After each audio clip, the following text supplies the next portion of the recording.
জান জান হ্যাঁ বাবু, কি হয়েছে? রুটি পড়ে গেছে। জান, তুমি চিন্তা করো না, আমি তোমার তাও পাল্টাই দিব, তোমার রুটি আর পুরবো না। ওকে জান জান জান জান কি হয়েছে জান, আবার কি হয়েছে?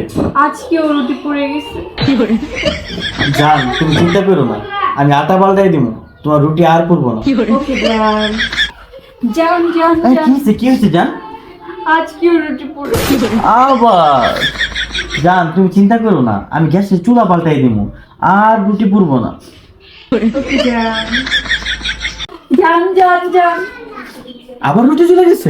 হ্যাঁ, এখন তুমি কি করবা? সবকিছু তো চেঞ্জ করে দিছো, এখন কি করবা? শোনো, আমার যেটা পাল্টানোর দরকার ছিল, কিন্তু আমি তো এটা চেঞ্জ করতে পারবো না। কি বললা? বুঝি নাই, কি বলছো? না না, বলছি কি যে আমি বাইরে থেকে রুটি কিনে এনে খাবো। ওকে জান